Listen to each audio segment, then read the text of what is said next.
बहुत पुरानी बात है। एक गांव में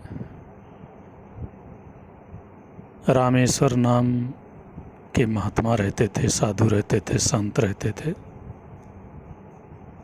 उसी गांव में एक चुन्नीलाल नाम का ठग रहता था।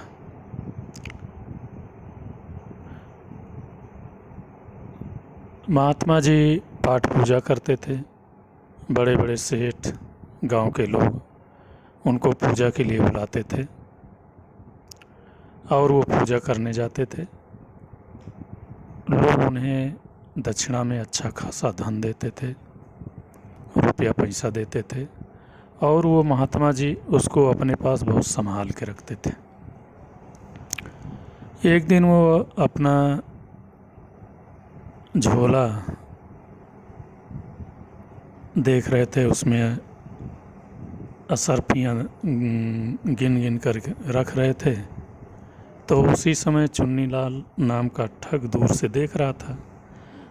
उसने देखा कि महात्मा जी के पास, साधु जी के पास बहुत अच्छा खासा धन इकट्ठा हो गया है। अब वो बड़ा परेशान, वो सोच रहा था कैसे मिले। तो उसने अपना भेष बदल करके महात्मा जी के पास गया। कहा कि महात्मा जी, आप हमको अपना शिष्य बना लीजिए, मैं आपकी सेवा करूंगा। आप अकेले हैं और हम आपकी बहुत सेवा करेंगे। तो साधु महाराज उसकी चिकनी चुपड़ी बात में आ गए और उन्होंने कहा, यो मस्त, आप आज से हमारे शिष्य हैं। अब चुन्नीलाल अपना खाना पीना, रहना, साफ सुथरा, हाथ पैर दबाना, ये सब करने लगा। महात्मा जी बड़े खुश। गांव के दो चार लोग आए, कहें कि आजकल इस आदमी को आपने शिष्य बना लिया, चुन्नीलाल को। इतना भरोसा किसी पर नहीं करना चाहिए, लेकिन आप पता नहीं कैसे भरोसा कर लिए हैं। अब महात्मा जी को खराब लगा। उन्होंने सोचा कि चूँकि ये हमारे साथ रहता है, हमारी सेवा सत्कार करता है, इनको खराब लग रहा है, तो ऐसा कह रहे हैं। तो उन्होंने कहा, नहीं, वो अच्छा आदमी है, साथ रहता है, कोई दिक्कत नहीं है। कुछ दिनों बाद एक दूसरे नगर के सेठ साधु महाराज को बुलाए पूजा पाठ कराने के लिए, प्रवचन करने के लिए। साधु महाराज चुन्नीलाल के साथ चल दिए। रास्ते में एक पेड़ के नीचे बैठे दोनों लोग, अपना आराम करने लगे थोड़ा। तो चुन्नीलाल ने कहा, महात्मा जी, नदी का पानी अच्छा है, ठंडा है, थोड़ा आप नहा लीजिए, फिर उसके बाद चलते हैं।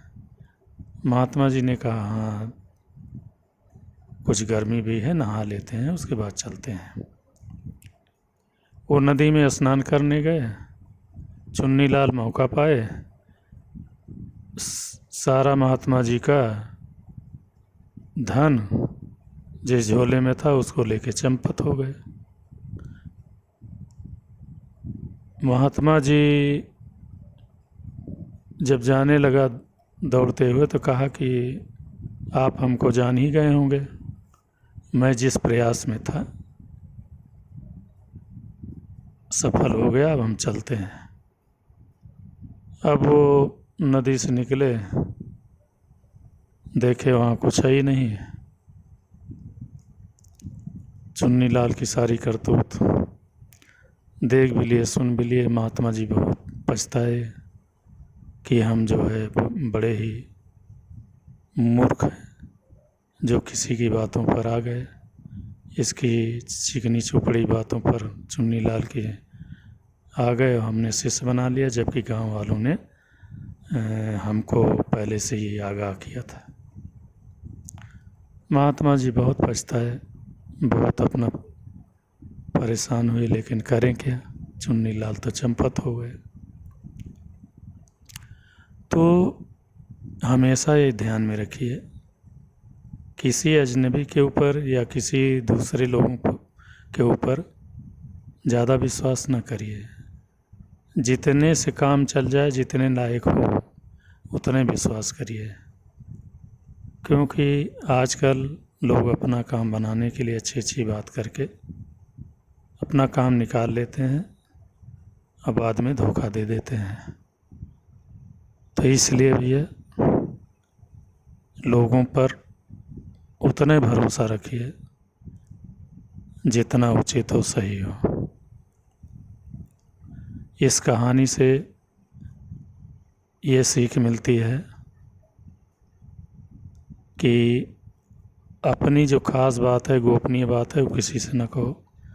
अपना जो धन दौलत है या अपना जो चीज़ें हैं उसको संभाल के रखिए, किसी पर भरोसा ना करिए। इस कहानी से ये सीख मिलती है कि दूसरे पर भरोसा ज़्यादा ना करिए। और बच्चे तो ख़ास तौर से ये समझ लें कि किसी के कहने में ना आए। ये कहानी कैसे लगी? यदि अच्छी लगी हो तो लोगों में शेयर करिए, चैनल को सब्सक्राइब करिए। प्रणाम।